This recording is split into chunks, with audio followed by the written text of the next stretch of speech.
Hello guys and welcome. My name is Pig and I love StarCraft. I unfortunately have some bad news, guys, that I've got to talk to you all about. It is a new balance update. Now the patch is still not going live. We've done a few videos talking about this and they keep making little adjustments and changes.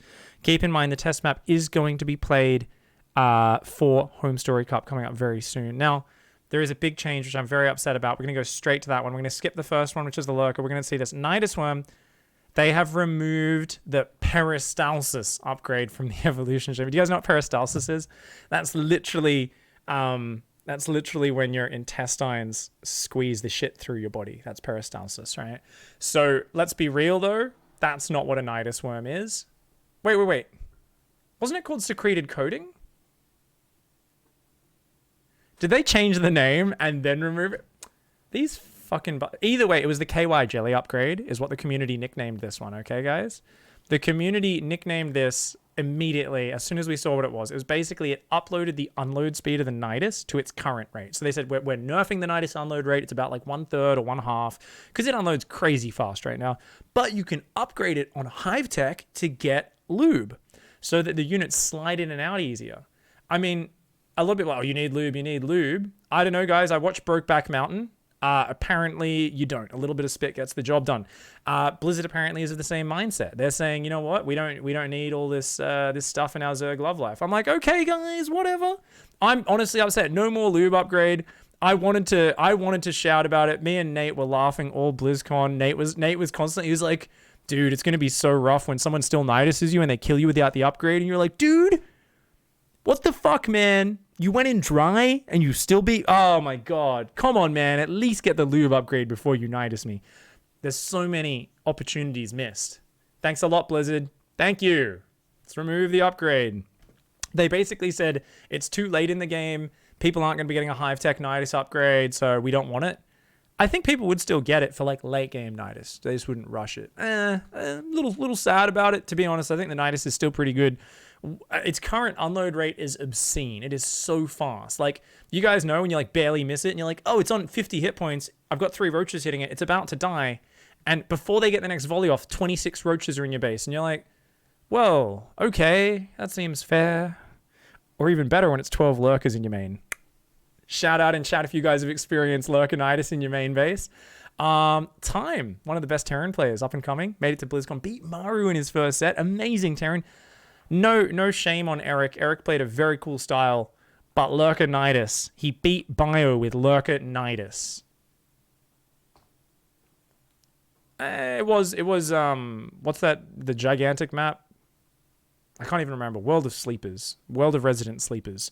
Anyways, change to Lurkers. They've actually buffed Lurkers versus Ultralisks. Now, I don't know if that's necessary. They've said, look, Lurkers affected by Blinding Cloud will now only fire to melee range. So basically, Lurkers under Blinding Cloud couldn't target enemies outside of melee range, but if an Ultra or a Ling came into melee range, they would fire and they would still hit everything. But now they're making it so if they're hitting, it'll only hit the unit in front of it. The rest of the spikes won't do anything.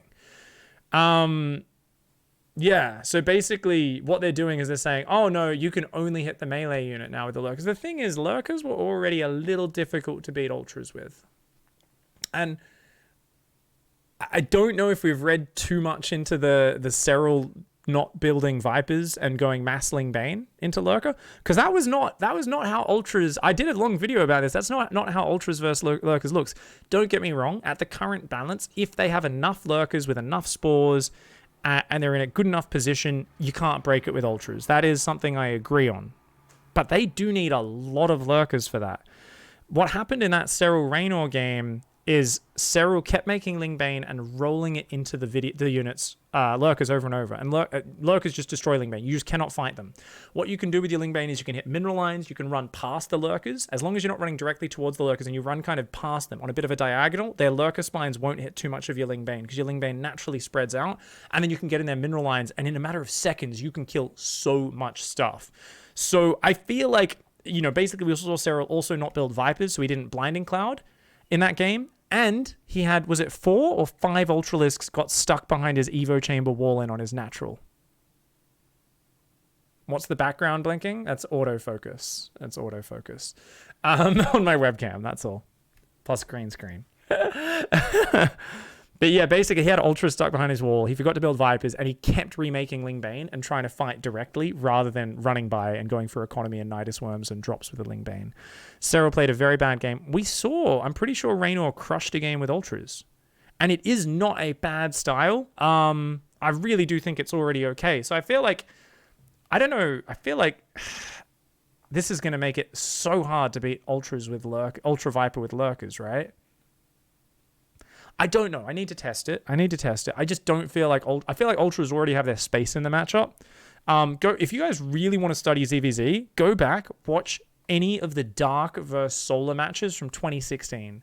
There's like there's like multiple Star League grand finals they played in. And that's when people were figuring out Zerg versus Zerg. And there was a fair bit of Ultra play. There was actually quite a few Ultra versus Ultra late games. Hilarious and fun to watch, guys. You ever seen two lines of space cows just chomping on each other? It's sick. We haven't seen it in pro play since then.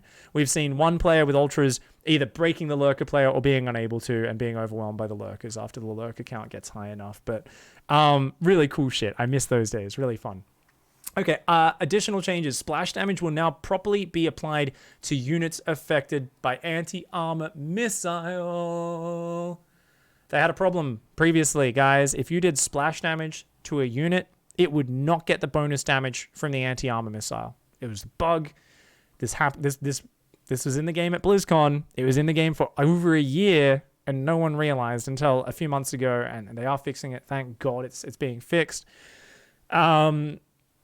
This is actually something which did affect Special versus Sue. Thankfully, though, Special still won that game because Sue doesn't know how to make upgrades. Apparently, when you go 52 Corruptors, you don't need a Carapace. He's like, upgrades? Nah. Which was one of the most hilarious Sue-Ruptor battles of all time. Sue, the master of throwing late game.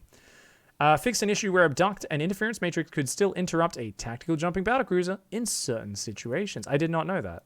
I did not know it could do that. That's interesting. Okay. So I don't really know what that bug was. There must have just been some niche situation where it bugged out and it could stop the battlecruiser from teleporting. They also updated the tactical jump visual glaze. They glazed the battlecruisers, guys. So they got rid of the lube, but they're still glazing units. That sounds really fucked up. Anyway, sorry guys. I'm in edgelord mode today. I'm like a 12-year-old boy. What else? Relatively few changes in this update, but we are still looking at a few things. Terran's relationship against disruptors with the reduced Liberator range. So for those who don't know, we've mentioned this in the previous patch, Liberators are getting one less range with the range upgrade, but you can get the range upgrade on the Fusion Core, which means you don't need a Tech Lab starport, which is amazing. So that's kind of like, it's a nerf and a buff at the same time, which I think overall is a buff in most situations, but apparently like, oh, well, like it actually doesn't reach far enough. Blink Disruptor can deal with it, is what they're kind of hinting at. They feel like maybe Blink Disruptor's too good against it. You need that one extra range on the lib. I don't know. The resulting strength of Nidus Worms when combined with Swarm Hosts, I mean, that's, yeah, the map pool's a big problem with that one. I hope the new map pool's a bit better for that. It does look a bit better for it. We'll see. Strength and prevalence of Lurkers in ZVP and ZVZ. I think it's okay. I mean, I've been getting destroyed by Lurkers on ladder as Protoss, but it's my fault. I'm just not spreading well enough. I also keep losing my Warp Prism. If you're not doing any Zealot backstabs, a Lurker player can seem really unstoppable. But once you start doing Zealot backstabs at the same time as they're trying to YOLO you with like Lurkers from three sides, they very quickly lose their whole economy. It's very hard for them to control, even though it's hard to deal with. Number tweaks they're going to make to the Microbial Shroud ability. The strength and roll of Zealots in general and against kiting Terran bio units, so they're still looking at that. They're looking at the strength of the new Resonating Glaive ability. I don't like it. I mentioned that in the last video. And the endgame dynamics of each matchup. Okay, they're basically, hey, we're looking at other things. That's not it. Start of the next season, Tuesday, November 26th. They've finally given us a date. All right, guys, that is like 12 days from now. So just under 2 weeks. Just after Home Story Cup. Awesome. So I'll get home and get to play on I'll get home from Home Story Cup and I'll get to play on the new patch. That's awesome. And then they've got a whole list of everything below so you can read through the whole patch changes in the rest of that post. We'll have it linked down below in the description of the video. Thanks for watching, guys. I appreciate the support. I do have high hopes for this patch. I just hope they keep adjusting, tweaking things as needed. Thank you very much for hanging out, guys. Hope you enjoyed the video. Don't forget to go and support the Patreon if you do feel like going the extra mile. If not, no worries. Thanks for watching. I appreciate it. I love you all. Keep StarCrafting, kicking ass, And I don't know about you guys, but I can't wait for the new season. New maps and balance changes, less Niduses. I'm so bloody excited. Let's go. Thanks for watching. See you next time. Goodbye and good night.